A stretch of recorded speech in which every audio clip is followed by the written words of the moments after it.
আসসালামু আলাইকুম। জনপদের খবরে আমন্ত্রণ জানাচ্ছি আমি রিদিতা রেজা। এখনকার এই সংবাদ আয়োজন একই সঙ্গে চ্যানেলের ইউটিউব চ্যানেল এবং চ্যানেলের ওটিটি প্ল্যাটফর্ম আইস্ক্রিনে লাইভ স্ট্রিম হচ্ছে। বাংলাদেশের অর্থনৈতিক অবস্থা অনেক ভালো এবং বাইরে থেকে অনেক অপপ্রচার হয় বলে মন্তব্য করেছেন অন্তর্বর্তী সরকারের অর্থ উপদেষ্টা ডক্টর সালেউদ্দিন। সাভারের বিরুলিয়া খাগান এলাকায় ব্র্যাক সিডিএমে আয়োজিত সেমিনারে অংশ নিয়ে সাংবাদিকদের সাথে মতবিনিময়ে একথা বলেন তিনি। এই সময় উপদেষ্টা ডক্টর সালেউদ্দিন আরও বলেন, ব্যাংকে যারা টাকা ডিপোজিট রেখেছেন তাদের তো উপেক্ষা করা যাবে না। এটা তো তাদের টাকা। একটি ব্যাংক যদি গ্রাহকের চাহিদা পূরণ করতে না পারে, ঋণ দিতে না পারে, ব্যাংকের অস্তিত্ব থাকে না। তাই ব্যাংকে সাপোর্ট দেওয়ার জন্য টাকা ছাপানো হয়েছে।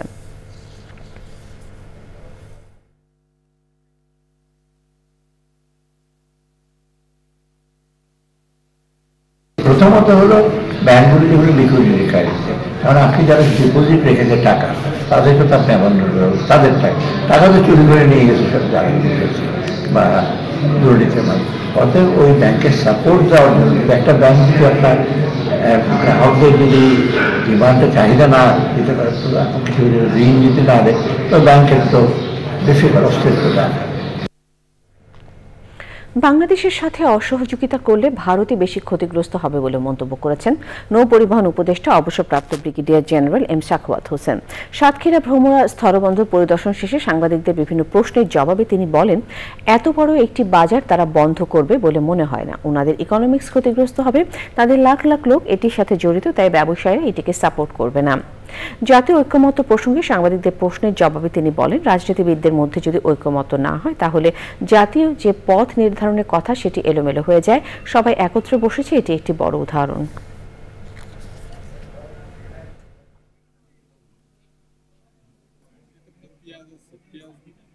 আমরা যদি দ্বিতীয় বৃহত্তম অথবা তৃতীয় বৃহত্তম অথবা চতুর্থ বৃহত্তম ব্যবসায়িক কেন্দ্র হই ভারতের জন্য, ওনারা বন্ধ করলে ওনাদের ইকোনমি ক্ষতিগ্রস্ত হবে।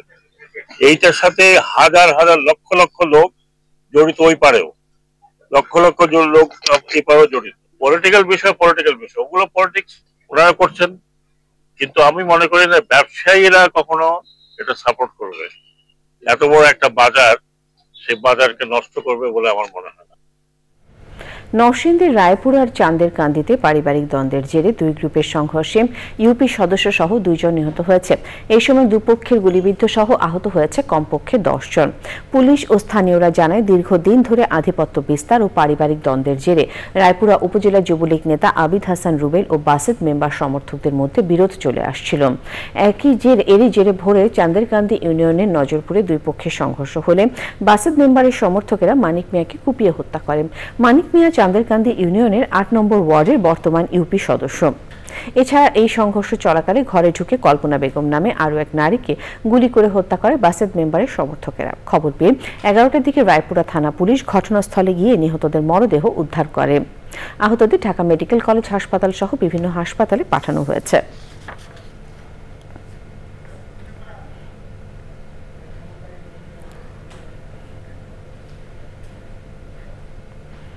যেকোনো উপায়ে খুনিদের দেশে ফিরিয়ে এনে সর্বোচ্চ শাস্তি নিশ্চিত করা হবে বলে জানিয়েছেন জুলাই শহীদ স্মৃতি ফাউন্ডেশনের সাধারণ সম্পাদক সার্জিস আলম।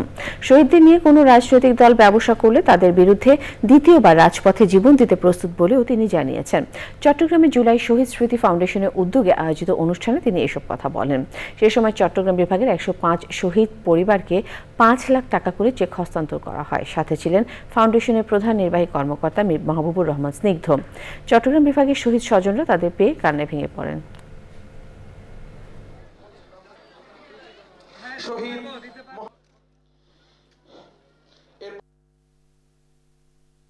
যতদিন না পর্যন্ত তার এই বিচার কার্যক্রম সম্পন্ন না হচ্ছে, ততদিন পর্যন্ত তার এই উত্তর আমাদের দেওয়ার সাহস এবং আমাদের যোগ্যতা কোনো কিছুই হচ্ছে না, ইভেন এই রাষ্ট্রেরও হচ্ছে না। তাদের বিচার কার্যক্রম যত দ্রুত সম্ভব সম্পূর্ণ করে আমরা যাতে শহীদ পরিবারদের সামনে দাঁড়াতে পারি সেই ব্যবস্থা করে দেওয়ার জন্য অনুরোধ করছি। এই বাংলাদেশে অভ্যুত্থান যেহেতু হওয়া শুরু করেছে, আমরা যেহেতু আমাদের জায়গা থেকে জীবন দিতে শিখে গিয়েছি, ওই জীবনের মায়া 5ই আগস্টের আগে আমরা ভুলে গিয়েছি। আমরা আপনাদেরকে পুরো বাংলাদেশের যারা রাজনৈতিক দল, বিভিন্ন সশস্ত্র বাহিনীর যারা রয়েছেন, আপনাদেরকে স্পষ্ট করে একটা কথা বলি, এই বাংলাদেশে কোন দালাল, কোন তোষামতকারী, কোন দলান্ধর আর জায়গা হবে না। র্যালি, আলোচনা সভা সহ নানান আয়োজনে লায়ন্স ক্লাব অফ চাঁদপুরে জমকালো অভিষেক সম্পন্ন হয়েছে। অভিষেক অনুষ্ঠানে প্রধান অতিথি ছিলেন জেলা প্রশাসক মোহাম্মদ মহসিন উদ্দিন। অনুষ্ঠানে জেলা governor Lions Sabbir M Sayem ও immediate past governor Farhana Naz Sudha আন্তর্জাতিক সনদ ও সদস্যদের স্বীকৃতি প্রদান করেন। শপথ বাক্য পাঠ করেন জেলা governor Lion Shah Abu Rushd Al Munir. Lions club of চাঁদপুরের প্রেসিডেন্ট লায়ন ওয়াইস মোহাম্মদ জয় অনুষ্ঠানে উদ্বোধন করেন। এতে বিশেষ অতিথি ছিলেন পুলিশ সুপার মোহাম্মদ আব্দুর রকিব। অনুষ্ঠানে 4 জন গুণী ব্যক্তিকে সম্মাননা দেওয়া হয়।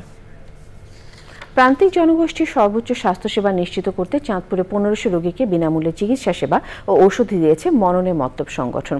মতলব দক্ষিণ জেলার বহরী উচ্চ বিদ্যালয়ে আয়োজিত মেডিকেল ক্যাম্পের সার্বিক তত্ত্বাবধায়কের দায়িত্ব পালন করেন সংগঠনের সভাপতি ডাক্তার মোহাম্মদ দেলোয়ার হোসেনের পরিচালনায় ও ইঞ্জিনিয়ার মোহাম্মদ আবুল বাশার পাটোয়ারি। এই সময় আরও উপস্থিত ছিলেন মননে মতলবের প্রধান আহ্বায়ক কমিটির আহ্বায়ক AK মনির হোসেন পাঠান, জনপ্রশাসন মন্ত্রণালয়ের অতিরিক্ত সচিব ডক্টর আবুল হোসেন এবং অন্যরা।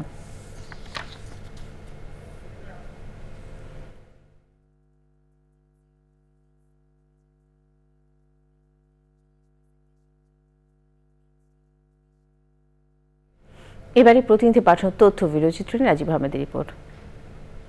গাজীপুরে কৃতি শিক্ষার্থীদের সংবর্ধনা দিয়েছে Rajendrapur cantonment public school and college.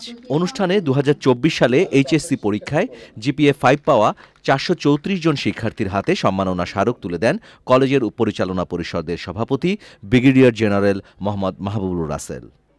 Trinamool পর্যায়ে চক্ষু চিকিৎসার সেবা নিশ্চিত করতে ব্রাহ্মণবাড়িয়ায় চক্ষু চিকিৎসা ক্যাম্প হয়েছে। 5 স্টার ক্লাব অন্ধ কল্যাণ সমিতি আয়োজিত ক্যাম্পে কমপক্ষে 500 রোগীকে চিকিৎসা সেবা দেওয়া হয়। ক্যাম্পের উদ্বোধন করেন কেন্দ্রীয় বিএনপির অর্থনৈতিক বিষয়ক সম্পাদক প্রকৌশলী খালেদ হোসেন মাহবুব শ্যামল।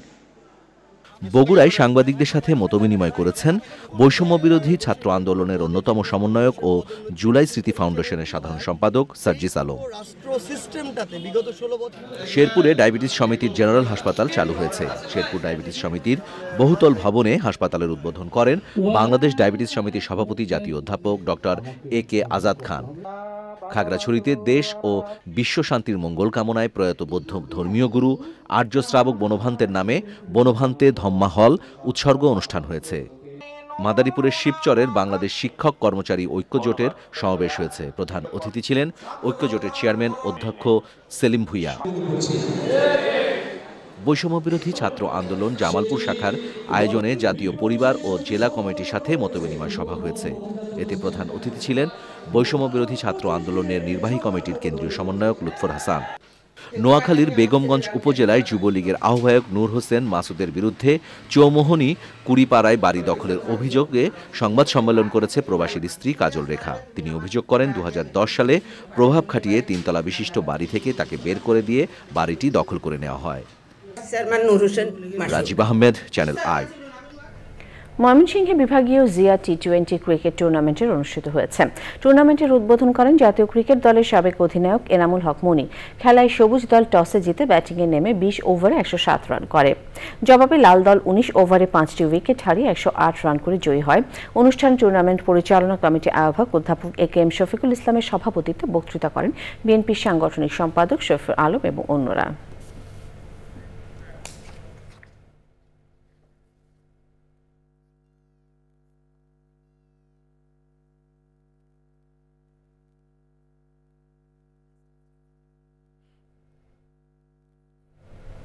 জনপদের খবর আজকের মতো এ পর্যন্তই। ধন্যবাদ।